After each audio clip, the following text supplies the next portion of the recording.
ہر شعبے کا ایک ایکسپرٹ ہوتا ہے، ہر لائن کا ایک ایکسپرٹ ہوتا ہے. اس سے ہٹ کر اگر میں چلوں گا تو میرا اپنا نقصان ہے. میں ایک جگہ بیٹھا تھا، تقلید سمجھا رہا تھا جوانوں کو. وہاں ایک ڈاکٹر صاحب بھی بیٹھے تھے.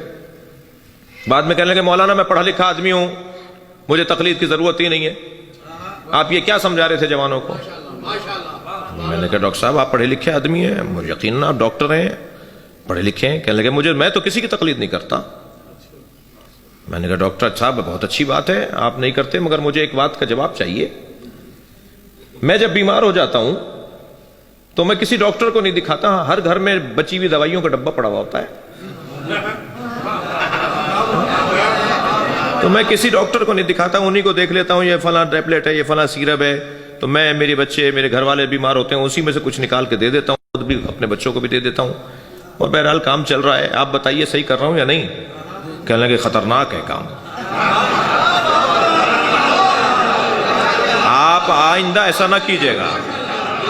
میں نے کہا ڈاکٹر صاحب میں سمجھ لیتا ہوں نا، یہ پینیڈال ہے، یہ کالپول ہے، یہ فلاں ہے، 4-6 دوائیوں کے نام تو سب کو پتا ہے نا، تو میں سمجھ لیتا ہوں. کہنے لگے بغیر میڈیکل پڑھے، بغیر میڈیسن کے پڑھے ہوئے آپ کیسے سمجھ لیتے ہیں؟ میں نے کہا جیسے بغیر دین پڑھے ہوئے آپ دین سمجھ لیتے ہیں.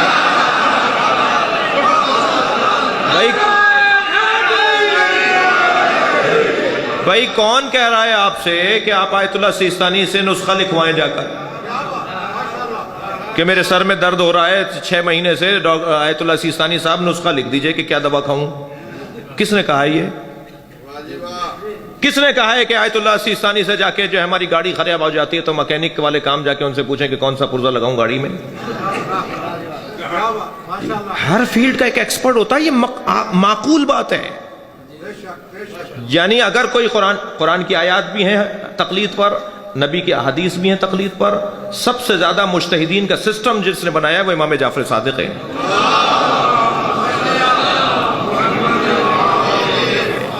امام عسکری کی سب سے زیادہ حدیثیں ہیں تقلید کے اوپر، کیونکہ امام کو پتا تھا کہ اب غیبت کا دور شروع ہو رہا ہے. ایک حدیث نہیں ہے. یا تو آپ کہیں کہ یا تو آپ کہتے ہیں کہ میں حدیث کو مانتا ہی نہیں ہوں.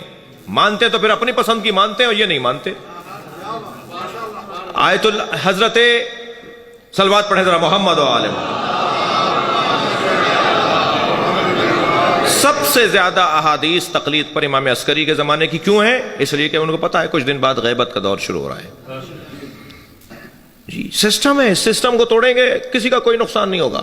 جو سسٹم کو فالو کر رہے ہیں نا، لبنان والے، بحرین والے، قطر والے، عمان والے، عراق والے، ایران والے، وہ ہم سے زیادہ سرخرو ہیں. جو سسٹم کو توڑے گا وہ سرخرو نہیں ہوگا.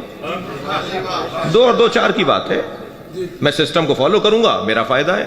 اسی امام بارگاہ کا ایک سسٹم ہے یا نہیں؟ ایک آدمی کہہ رہا ہے میں تو ممبر وہاں لگاؤں گا، دوسرا اسے کھینچ کے کہہ رہا ہے میں یہاں لگاؤں گا، تیسرا کہہ رہا ہے یہ بلب میں تو پنکھا چلاؤں گا، وہ کہہ رہا ہے مجھے سردی لگ رہی ہے، وہ کہہ رہا ہے نہیں میں تو چلاؤں گا. تو فساد ہوگا یا نہیں ہوگا؟ اس امام بارگاہ کا ایک سسٹم ہے، آپ کے گھروں کا ایک سسٹم ہے، آپ کے علاقوں کا ایک سسٹم ہے. تشیع کا بھی کوئی سسٹم ہے یا نہیں؟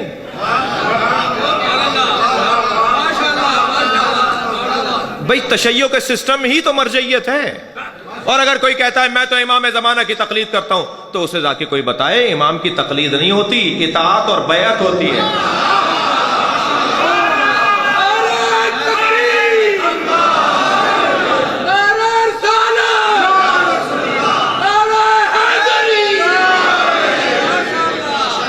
امام کی بیعت ہوتی ہے.